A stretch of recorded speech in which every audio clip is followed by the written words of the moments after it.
Bollywood silver screen presenting I will not give up.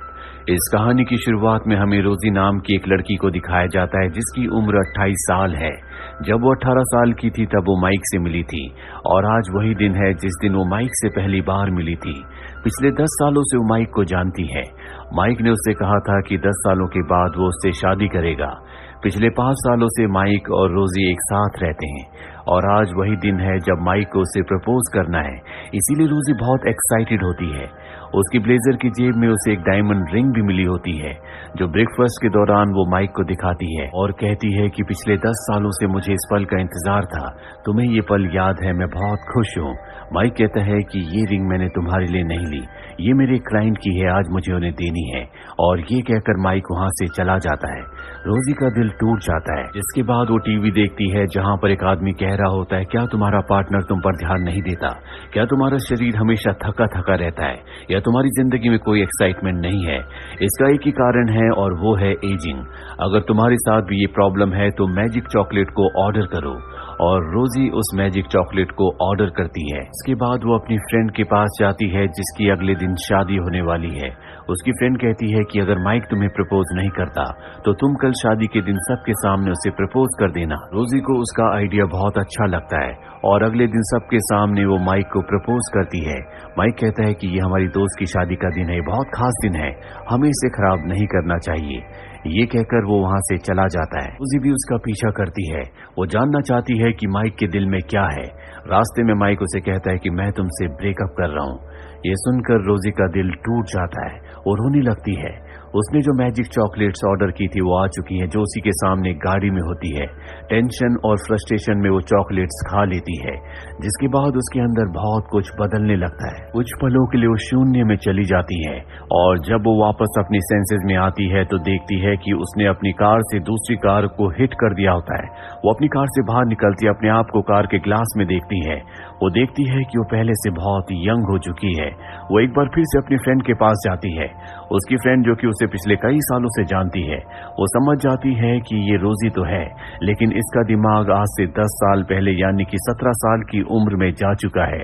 दरअसल उसकी as कम नहीं हुई होती लेकिन 10 साल आगे क्या हुआ रोजी को कुछ याद नहीं है। उसका माइंड अब उसी पॉइंट पर है जहां पर 17 साल पहले था। 17 साल की उम्र के बाद उसके साथ क्या हुआ उसे कुछ याद नहीं है। वो सोचती है कि वो अब एक मशहूर पेंटर बन चुकी होगी, वो फ्रांस जाना चाहती थी, वो फ्रांस भी गई होगी। ये सब उसके सपने थे पर उसकी दोस्त बताती है कि तुम कुछ भी नहीं हो। ये सुनकर उसे बहुत दुख होता है। पूछती है कि मैंने 10 साल क्या किया? उसकी दोस्त बताती है कि तुम 10 सालों से माइक को डेट कर रही हो, 5 सालों से उसके साथ रह रही हो और आज उसने तुम्हारे साथ ब्रेकअप भी कर लिया। ये सुनकर उसे बहुत हैरानी होती है। अब माइक भी वहां पर आ जाता है। माइक उससे कहता है कि मैं तुम्हारे साथ नहीं रह सकता। दोनों की लाइफ बहुत मोनोटनस है, हम एक ही रूटीन हर रोज जीते हैं, हमारी जिंदगी में कुछ भी एक्साइटमेंट नहीं है। रोजी कहती कि तुम्हारे साथ रहना भी कौन चाहता है, तुमने अपनी शक्ल देखी है, तुम 34 साल के एक बूढ़े इंसान हो। ये कहकर वो वहां से अपनी दोस्त के साथ पब में एंजॉय करने के लिए निकल जाती है। माइक को कुछ समझ नहीं आता कि रोजी को क्या हुआ, वो कैसे इतनी जल्दी बदल गई। पब में दिखाया जाता है जहां पर रोजी बहुत एंजॉय करती है, उसके अंदर बहुत एनर्जी होती है पर कुछ ही घंटों के बाद उसके अंदर जो चॉकलेट का असर होता है वो पूरी तरह से खत्म हो जाता है। वो एक बार फिर से 28 साल की रोजी बन जाती है। वो अपने आप को पब में देखकर हैरान हो जाती है। उसकी दोस्त उसे उसकी रिकॉर्डिंग दिखाती और बताती है कि तुमने क्या क्या किया। वो अपने इस बदले हुए रूप और व्यवहार को देखकर हैरान होती है। तभी माइक का उसे कॉल आता है। माइक कहता है कि तुम्हारे पास मेरा आईपैड है जिसमें बहुत ही इंपॉर्टेंट डिजाइन्स है जो मुझे अपने क्लाइंट्स को दिखाने हैं, मुझे मेरा आईपैड चाहिए। लेकिन रोजी को याद नहीं होता कि उसने आईपैड कहाँ रखा है क्योंकि जब उसका दिमाग 17 साल वाली रोजी का हो गया था तब उसने रखा था। और एक बार फिर से अब वो 28 साल की रोजी बन चुकी है यानी कि 17 साल की रोजी ने जो किया वो 28 साल की रोजी को नहीं पता होता और 28 साल की रोजी जो करती है वो 17 साल की रोजी को पता नहीं होता।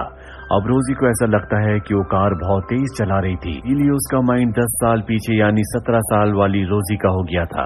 वो अपनी दोस्त के साथ एक टैक्सी को हायर करती है और टैक्सी ड्राइवर से कहती है कि स्पीड से टैक्सी चलाओ, हालांकि वो बहुत स्पीड से चलाता है, लेकिन इसका कोई फायदा नहीं होता। ओवर स्पीडिंग की वजह से पुलिस इन्हें पकड़ लेती है, जहां पर माइक आता और पूछता है कि मेरा आईपैड कहां पर है।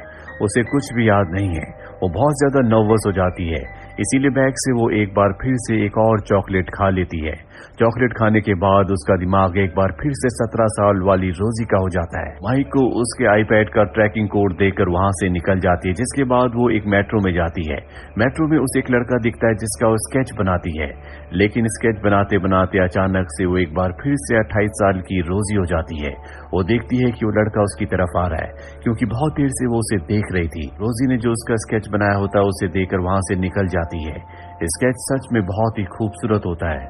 वही माइक को दिखाया जाता है जो अपने आईपैड तक पहुंच जाता है, जो बहुत ही बुरी हालत में होता है। उस आईपैड को लेकर वो अपने क्लाइंट के पास जाता है और अपने डिजाइन्स दिखाता है, लेकिन उसके जो क्लाइंट्स होते हैं उसकी डिजाइन से बिल्कुल भी इंप्रेस नहीं होते और उसे एक फोटो दिखाते हैं जो कि वही फोटो होता है जो मेट्रो में रोजी ने एक लड़के का बनाया था, और कहते हैं ये देखो इसमें कितनी फिनिशिंग है, हमें ऐसे डिजाइन चाहिए, तुम इस लड़की को हमारे पास लेकर आओ। और वो उसे रोजी की फोटो दिखाते हैं जो कि मेट्रो की सीसीटीवी कैमरे से कैप्चर की गई होती है। और अब माइक पूरी तरह से हैरान हो जाता है। उसे पता नहीं था कि रोजी इतनी टैलेंटेड है, इसीलिए शाम को वो उसे डिनर पर इनवाइट करता है। वहाँ माइक अपनी असिस्टेंट के साथ आता है। वो रोजी से कहता है कि हम चाहते हैं कि तुम हमारी कंपनी के लिए स्केचेस बनाओ। रोजी अब वो स्केचेस नहीं बना सकती क्योंकि उसका दिमाग 28 साल वाली रोजी का है, इसीलिए वॉशरूम में जाती है और एक और चॉकलेट खा लेती है, जिसके बाद एक बार फिर से उसका दिमाग 17 साल वाली रोजी का हो जाता है। वो बाहर आती है और माइक से कहती है कि मैं तुम्हारे लिए डिजाइन नहीं बनाऊंगी क्योंकि तुम्हारे अंदर बहुत एटीट्यूड है। और इसके बाद वो उसी लड़के के साथ वहां से निकल जाती है जिसका उसने मेट्रो में स्केच बनाया था। इसका नाम यैन होता है। यैन अब उसे पसंद करता है। ये दोनों के दोनों एक बिल्डिंग की छत पर जाते हैं। तभी वहां पर पुलिस आ जाती है। पुलिस को ऐसा लगता है कि ऊपर से कूदना चाहते हैं। पुलिस इन्हें पकड़कर अपने साथ ले जाती है। यहाँ कुछ देर बाद माइक आता है और रोजी को अपने साथ गाड़ी से घर की तरफ निकल पड़ता है। वो रोजी से कहता है कि मैं चाहता हूं कि तुम हमारी कंपनी के लिए स्केचेस बनाओ। रोजी उसकी बात का कोई जवाब नहीं देती। अगली सुबह वो स्केचेस बनाने की कोशिश करती है, लेकिन इस वक्त वो 28 साल वाली रोजी है। उसकी ड्राइंग उतनी अच्छी नहीं होती। 10 सालों में उसने सब कुछ बर्बाद कर दिया। शाम को माइक रोजी को अपने साथ टेनिस कोर्ट में ले जाता है, जहां पर रोजी टेनिस खेलती है, लेकिन वो बहुत बुरा खेलती है। इससे उसे बहुत दुख होता है। वो अपने साथ चॉकलेट शेक लाई होती है जो उसकी दोस्त ने उसे बना कर दिया था। वो उसे पी लेती है। भी उसकी दोस्त का उसे कॉल आता और कहती है कि मैंने एक चॉकलेट शेक में मिला दी थी और अब क्योंकि उसने पी ली है इसीलिए एक बार फिर से उसका दिमाग 17 साल वाली रोजी का हो जाता है। इसके बाद वो बहुत ही बेहतरीन टेनिस खेलती है, यहाँ तक कि वो माइक के बॉस को भी हरा देती है और वहां से निकल जाती है। वो यैन से मिलने जाती है जिसे वो पसंद करती है। यैन भी उसे बहुत पसंद करता है। यैन कहता है कि इससे पहले कि तुम्हारा दिमाग फिर से बदले मैं तुम्हें बहुत दूर ले जाऊंगा। वो उसे अपने दोस्तों के साथ कैंपिंग करने के लिए ले जाता है। अब यहाँ पर 17 साल की रोजी को पता है कि वो 28 साल की रोजी बन जाती है और 28 साल वाली रोजी को भी पता है कि वो 17 साल वाली रोजी बन जाती है, लेकिन ये दोनों अपनी अपनी एज वाले दिमाग में क्या करते हैं इन्हें नहीं पता। अब 17 साल के दिमाग वाली रोजी यैन के साथ है जो उसे किस करना चाहता है। हालांकि वो पहले भी कोशिश कर चुका है, लेकिन जैसी वो किस करने वाला था उसका दिमाग 28 साल वाली रोजी का हो गया था। एक बार फिर से चॉकलेट का असर खत्म होने वाला है। दरअसल चॉकलेट का असर 5 घंटों के लिए होता है, इसीलिए रोजी बाहर जाती है और अपने मोबाइल में 28 साल वाली रोजी के लिए एक वीडियो रिकॉर्ड करती है जिसमें वो कहती है कि इस बार यैन को किस करने देना। अब वो वापिस यैन के पास आती है। उसका दिमाग 28 साल वाली रोजी का हो चुका है। वो यैन से कहती है कि तुम्हारे क्या सपने। वो कहता है कि मैं बहुत बड़े बड़े काम करना चाहता हूँ। रोजी पूछती है कि मैं इन सपनों में कहाँ हूँ। वो कहता है कि तुम ही मेरा सपना हो, तुम मेरे दिल में हो। रोजी हमेशा से इसी तरह का लाइफ पार्टनर चाहती थी जो उसे इम्पोर्टेंस दे, जो उसकी केयर करे, ना कि माइक जैसा पार्टनर जो कभी उसकी परवाह नहीं करता था, जिसने अब उसके साथ ब्रेकअप भी कर लिया है। अब जैसा कि 17 साल वाली रोजी ने उसे किस करने के लिए कहा था, वो यैन को किस करके वहां से निकल जाती है। साथ ही उसने माइक के प्रोजेक्ट को भी एक्सेप्ट कर लिया था जो कि बहुत ही बड़ा काम था। वो काम उसे 15 दिनों में खत्म करना है, जिसके लिए उसे लगातार 15 दिनों तक 17 साल वाली रोजी बनकर रहना होगा।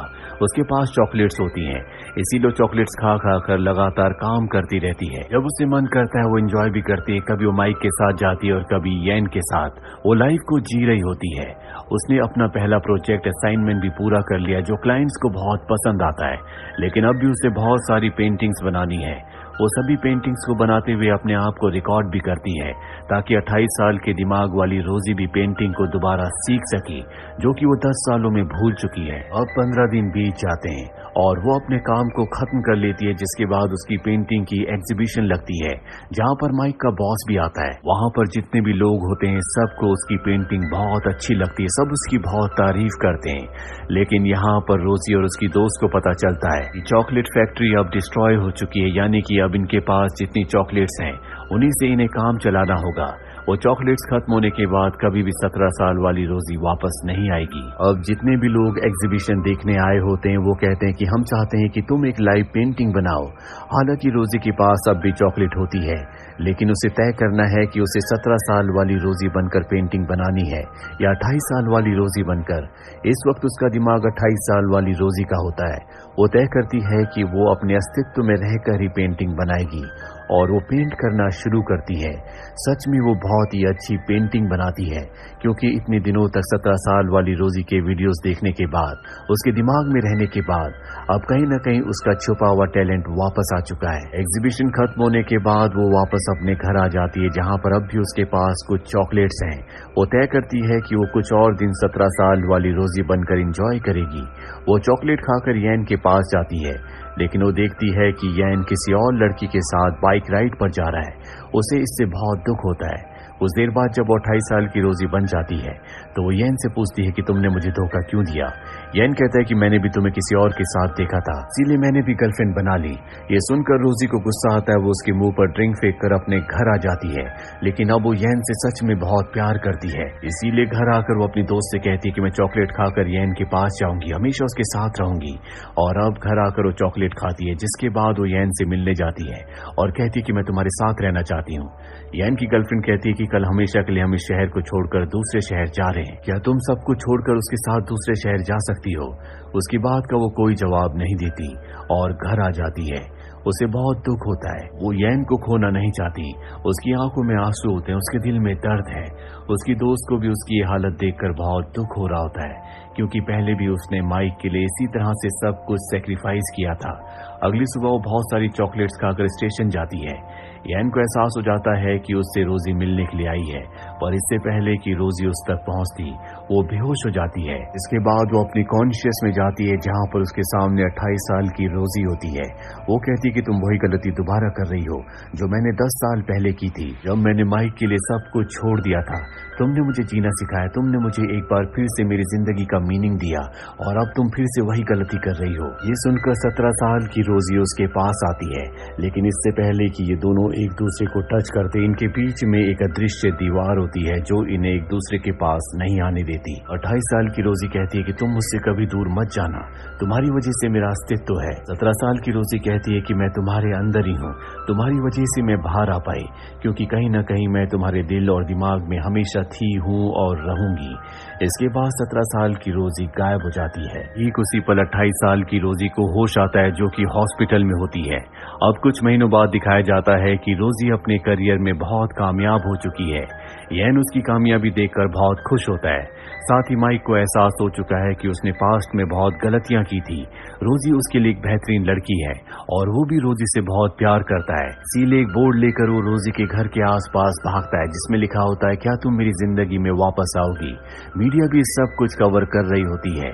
रोजी विंडो से उसे देखती है और उसके चेहरे पर मुस्कुराहट आ जाती है। हो सकता है कि रोजी उसके प्रपोजल को एक्सेप्ट कर ले। ये कहानी हमें सिखाती है कि कभी हमें अपनी जिंदगी पर किसी को कंट्रोल नहीं करना चाहिए, किसी के लिए अपने सपनों को नहीं छोड़ना चाहिए, क्योंकि हर कोई उगते हुए सूरज को ही नमस्कार करता है, कोई डूबते हुए सूरज को नमस्कार नहीं करता। अगर हम अपनी जिंदगी में कामयाब हैं तो हम वो हर चीज हासिल कर सकते हैं जो हम हासिल करना चाहते हैं। हर कोई हमारी रिस्पेक्ट करेगा, जो हर इंसान चाहता है। उम्मीद करते हैं कि ये कहानी आपको पसंद आई होगी।